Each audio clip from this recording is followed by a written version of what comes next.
Con las nuevas tecnologías, el proceso se vuelve mucho más fácil y mucho más corto, ya que el diseñador gráfico realiza su composición en un programa de diseño, ya sea nativo, como puede ser InDesign o Illustrator, lo termina, prepara ya sea los perfiles de color, tipografías, todo lo que tenga que hacer, que hoy en día los programas automáticamente ya te hacen un empaquetado de todo lo que se necesita.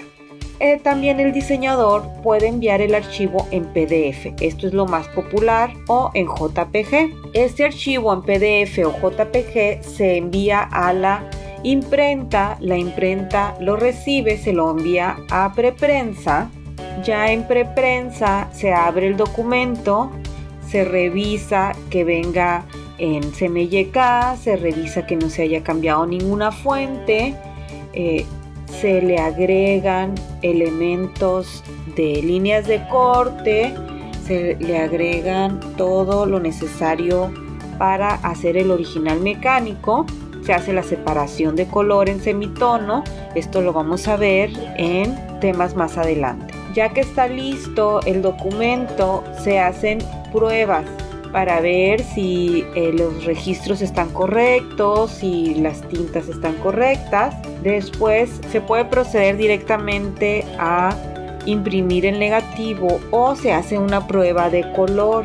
Las pruebas de color se pueden hacer en acetato o se imprime en una impresora de tóner digital para que el cliente vea los colores, tipografías, que todo esté correctamente. Ya que el cliente autoriza, ahora sí se envía. A diferencia de tiempos pasados que se imprimía todo en blanco y negro y de ahí se hacía negativo en una forma muy analógica, ahora se utilizan pues máquinas que directamente de la computadora podemos enviar a estas máquinas y esta máquina genera automáticamente los negativos en acetato.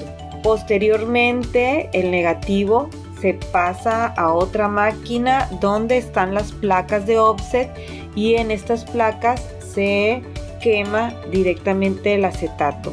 También automáticamente la máquina hace todo el proceso. Todavía se utiliza mucho imprimir negativos y de ahí placas, pero hay imprentas muy modernas que imprimen directamente en la placa. O sea, desde la computadora se le da una salida a impresión de placa. Ya que se cuenta con el proceso del quemado de las placas terminadas, se procede a instalar la placa en la máquina de offset, que por lo general son unas Hellenberg, y en estas se instalan, si es una tinta, pues se instala una sola placa en una sola cabeza. Por lo general son de 4 cabezas las máquinas, cada uno del color amarillo, magenta, cian y negro. A veces podemos encontrar de 5, que también puedes tener un pantone extra. Eso también lo vamos a ver más adelante. Hasta aquí con el tema de preprensa digital. Los invito a ver el documento escrito en el cual se enriquece un poco más este tema.